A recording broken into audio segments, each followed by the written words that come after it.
Alright, so this video is only relevant because you cannot get this kind of shotgun shells without paying some stupid amount, but you can get plenty of this at a reasonable cost.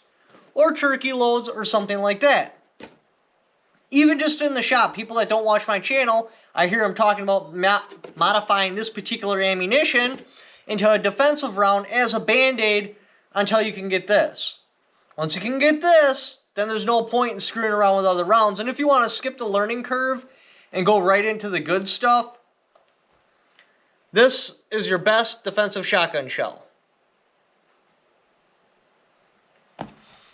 Now that's just skipping the whole entire learning curve and going straight to the solution. Yes, there is a particular other channel that promotes federal flight control saying that is the best defensive shotgun shell, but he's wrong. For a couple of different reasons. One, if you respect the limitations of a shotgun, 0 to 30, maybe 50 in a pinch, the difference in flight control really doesn't make a difference because you're still getting all your pattern within a chest-sized target.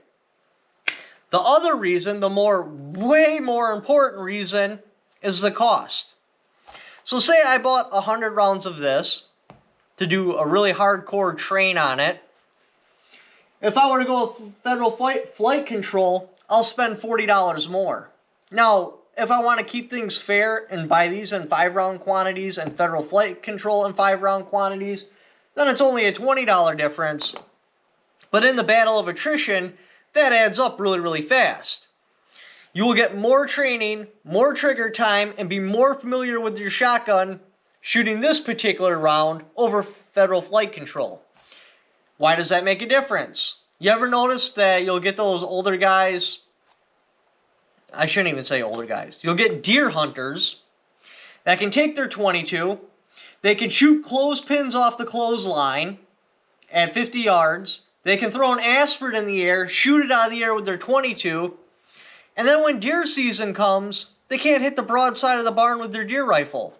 What's the difference? How often they shoot that particular rifle and they respect and understand the limitations. They know what it's going to do. It's very predictable. The muscle memory. You will get more muscle memory, more trigger time shooting this one. The Winchester, it's not the actual military ammo, but it's a duplicate of the military ammo over federal flight control. Yes, these other ones are just as good. However, this one looks a hell of a lot cooler. Now, you're probably like, well, why is this one good? It's only a 2 3/4 shell. It's only got 9 pellets of double-aught buck in it. Why is that special over, say, like a 3 or a 3.5 inch, whatever? Well, it doesn't really matter what choke you're running, whether that's a full choke, modified, cylinder, it doesn't matter. You will have your pattern of number 9, or 9 pellets. As you increase the pellets, the density inside that pattern does not increase. What you do is increase the circle where the pellets go. Now there's a lot of theories of why this is, and a friend of mine said the theory that I think is the most plausible is when you're accelerating the energy, there is a certain elasticity or stretchiness of the lead. So it gets compressed down, and then as it exits the barrel and the strain is let off of it, they push themselves away from each other. Now, in theory, federal flight control is supposed to stop that from happening, but that still spreads just like everything else. Just not quite as fast. Federal flight control really doesn't take the edge over this till past 30 yards. And this is a 0 to 30 weapon, so why is that even relevant? Anywho, as I increase the number of pellets inside this, I do not increase the density that is actually hitting the target. I increase the overall size of the spread. So yeah, that does give you a slightly larger margin of error, but these have very little recoil. I'm serious, and they're flying at like 1,200 feet per second. What more do you want? So if I were to shoot this over like a 3 or a 3.5 inch buckshot, I can transition through my targets quicker, I can recover from my targets faster, I get less shooter fatigue, therefore I can train with this particular cartridge longer. I will be better with this over any other type of shotgun shell except for something similar, but this I'll look a lot cooler practicing with. Alright, so back to modified shotgun ammo or improvised shotgun ammo. So one of the big things I hear is that they want to buy these, cut them open, dump out the shot, and replace it with BBs or something like that. No, yeah, that could work, but you got to understand how ridiculously less powerful the shotgun will be with those BBs over just the standard bird shot that was already in there. So why is that? Well, first off, you don't have the option of changing out powder. Your powder needs to be under pressure in order for it to burn. I actually recorded this little demonstration so you can understand. As you notice in that demonstration, the powder just kind of burns really slow. Takes like probably a second, maybe 3/4 of a second to completely burn. But when a firearm goes off, you can't register the difference between pulling the trigger and everything coming out of the barrel. That's how much faster powder burns underneath pressure. What's going to happen is the hammer comes up, it hits the firing pin. The firing pin goes into the primer. The primer has two jobs. Number one, to start the burn process. Number two, to instantly put that powder under pressure, because powder burns differently underneath pressure. Underneath pressure, the burn rate goes through the roof. Without it being under pressure, it doesn't burn right. So, if I replace the bird shot with BBs, how much is that payload going to weigh? And yes, I ripped one open, I took the wad out, I filled the wad, and I threw it on the scale. That particular load weighs 0.58 ounces. This comes factory with 1 ounce and 1/8. Half of 1 ounce of 1/8 is 0.56. So you have almost half the payload. That will most definitely screw the burn rate of your powder. Because remember, the powder is tuned for that particular payload. You lighten up the payload, the powder isn't burning fast enough. Yeah, if I was reloading my own shotgun shells, I could put in a powder with a much higher burn rate and still get the velocities. But unfortunately, it's expecting to be pushing over 1 ounce payload. Now you're coming just about to half of what the original payload was. The powder's burning too slow. Yeah, you'll get a big old fireball out of the muzzle from all the unburned powder. However, you will not accelerate the payload to anything even close to almost 13, well, it's 1235. You're probably going to get an acceleration somewhere around 800 feet per second. So now you got 0.58 ounces moving at 800 feet per second. The kinetic energy it possesses is far less than 1 ounce and 1/8 moving at 1200 feet per second. Now the reason we just don't leave the birdshot in there is because each individual pellet has a fraction of the kinetic energy. So yes, if all of it hits in the same spot, within like 10 feet, really close inside house distances, yeah, it'll be just fine. It'll do the job. You accelerate out as the spread goes. You got to remember each individual pellet has a little fraction of the kinetic energy, not to mention the rapid rate it's slowing down at. You might only get hit with 10 pellets. If you're to divide out the kinetic energy, you're getting hit with like nothing. It'd be like getting hit lightly with a baseball bat. Yeah, it's definitely a deterrent, but we're looking for something a little bit more effective. So, you got to remember, mass stores energy.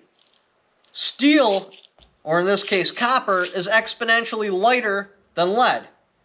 For example, I took these two balls, which are the exact same size. One is made out of steel, I believe, with a chrome finish on it, unless this is stainless steel. I'm not 100% sure on that. And this one is made out of lead. So what do we have for a weight difference? The lead weighs 0.73 ounces. The steel weighs 0.49. That's like, not quite, but almost a 25% difference in weight. The steel weighs damn near 25% less than lead. And that's not the only drawback to using steel. I don't know about copper, but steel at least, because I've shot these and I've run into this myself. So when the lead comes flying down range and it smacks into your target, the lead disperses its energy, the lead flattens out, breaks off into a bunch of little pieces, So even if it's a hard target, the lead has no more energy left in it.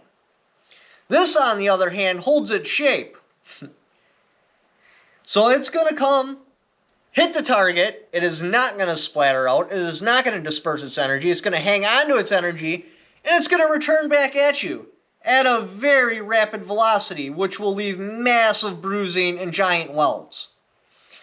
Never load your shotgun with steel unless you're like duck hunting and shooting up in the air where it literally just does not have an opportunity to come back at you. Which also brings in the whole reason behind 3-inch and 3.5-inch shells. Because steel is so much lighter than lead, you just extend the length of the shell and you put a bunch more steel in there so you have enough payload pushing back on the powder to get good ignition and get good acceleration. The only way to do that is increase your payload by damn near 25%. Alright, so why does this have such a heavy payload? Like you look at slugs, like 1 ounce, 3/4 of an ounce, something in there. This has such a heavy payload because the shot is so fine, it takes up a lot of space inside the shot shell. So this is a 65 caliber ball. Look at how less space it takes up, and you can't fit a second one in there. So you're going to be at a 1/2 ounce. But even if a 1/2 ounce projectile moving at, let's say it reduces down to 800 feet per second, is still more than effective. So one of the alternatives you can do with the bird shot is you melt it down. I'm pretty sure Amazon has these, so if they do, I'll run an affiliate link in the description. But anyway, you just buy a round ball mold, melt your bird shot down, make a single ball. Now when you put it in here, the ball wouldn't stay in there because you've cut off the crimp. Yeah, obviously if you got reloading supplies, and this whole video doesn't apply to you, so I don't want to hear about, oh, I'll just run it through my shotgun press, because people are in this pinch because they just bought like a Maverick 88, and now the only shotgun shells they can find are target loads. They're trying to figure out how to make that effective until they can buy the good stuff. So obviously the ball doesn't stay in there. It'll just fall right out. You have a couple of options here. You can either take a dime or a piece of cardboard, trace a dime on it and cut the cardboard out, and you're going to make something called a shot card. So we're going to pretend like I've pushed this in there. What you do with your shot card is you push it in, and or dime. I'll put them both in there just so you understand.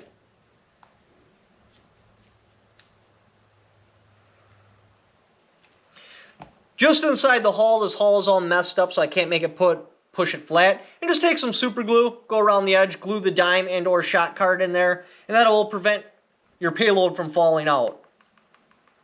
So then you can do that. Another great option, like I had said in the other video, is buy the Lee slug mold. Now the slugs are incredibly inaccurate, and I would much rather have buckshot over slugs, so you could also buy a buckshot mold. Remember, all you need to use this is like a wooden stick to pound the shit out of the mold, and a frying pan on your stove.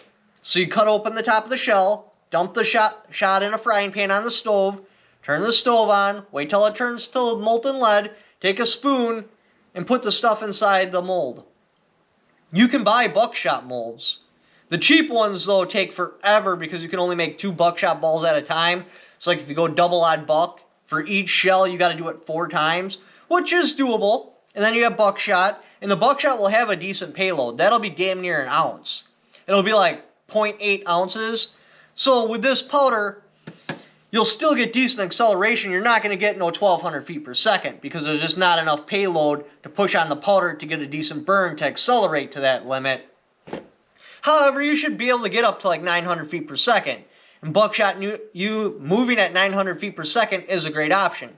So yeah, you can run molds and go with like a 65 caliber ball, or you can run the mold and get a Lee slug. Those are a little bit more complicated to use. I don't recommend them. If you want a solid projectile, I recommend the 65 caliber ball. However, with the Lee slug though, then you can make 1 ounce slugs, which then you'll get damn near 1,200 feet per second. You'll probably get like 1,100 feet per second. Or you can make buckshot, and you'll get pretty close to 1 ounce on that, and you'll probably get like, I'm guesstimating here, but probably somewhere around the 1,000 feet per second mark. Somewhere between like 800 and 1100. It'll fall in there. But I think it'll probably land at like 1,000 feet per second because they're so close to the original payload. And then just take a dime. I mean, if you don't want to have 10-cent shells until you can buy the real stuff, just take a piece of cardboard, push it into the hole, and glue it. Obviously, the other alternative I talked about in the other one was making wax slugs. You can also make those with glue sticks. The glue sticks, though, be careful that you don't have too much space taken up with glue. Even with a wax slug, you'll have leftover shot because you can't fit all the shot in there because wax has obviously got to go in there. But glue will work great. Make glue stick ones. Just melt this down. Put the shot in there. Scoop the shot inside the shell. Boom. You got a wax slug. And a wax slug is a great band-aid until you can get the good stuff. Remember, though, if there's anything I want to stress, stay the hell away from steel projectiles. Also copper. Remember, the copper is way lighter, so you're not going to get the velocity. You're gaining nothing by making a wax slug out of these. You're better off making a wax slug out of the original shot. Filling up that entire cup without even including the wax that might take a ball or two out of there. 0.58 ounces. That's it. That's all for BBs you can fit inside the cup. You need the weight in order to absorb some of the kinetic energy, so you're actually putting kinetic energy on the target. You gotta have that mass there, otherwise the kinetic energy is just wasted. Yeah, with a rifle, it's a little bit different because as you go lighter, the velocity increases, but it's just not gonna work that way inside of a shotgun. It's too big of a projectile on there. So what you need to do is have enough weight pushing back on the powder to get to that velocity. But even if you could get all the way to 1,200 feet per second, which you're not going to because the powder ain't gonna burn right, you only have 0.58 ounces. Far less kinetic energy if you would have just taken the original shot and made a wax or a glue stick slug. Anyway, I hope that this had broke it down for you. Remember, what you ultimately want to get is this shell right here.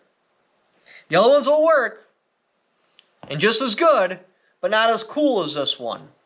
And price matters. The cheaper you can get your shells, the better off. I believe when things return back to normal, 5 of these will cost $2.99. Which is very affordable. Anyway, I hope this video was at least semi-entertaining, if not completely entertaining, and hopefully there was some sort of knowledge transfer. If you like to help support the channel, got my Patreon right there. I also have affiliate links in the description down below. Pretty sure I can find those dies. If I can, I'll have them in the description down below. They're like 30 bucks. That's all you need is the die. Then your oven, a pan, and a spoon. And you can make buckshot or something like that out of the shot that you recover out of the shell. Is there anything else? Oh, yeah. Here's what actually one looks like. Here's an older shell because that's what they used to do before the crimp. Simple. And the dime will go down your board just fine. Anyway, thank you for watching. Don't forget to subscribe.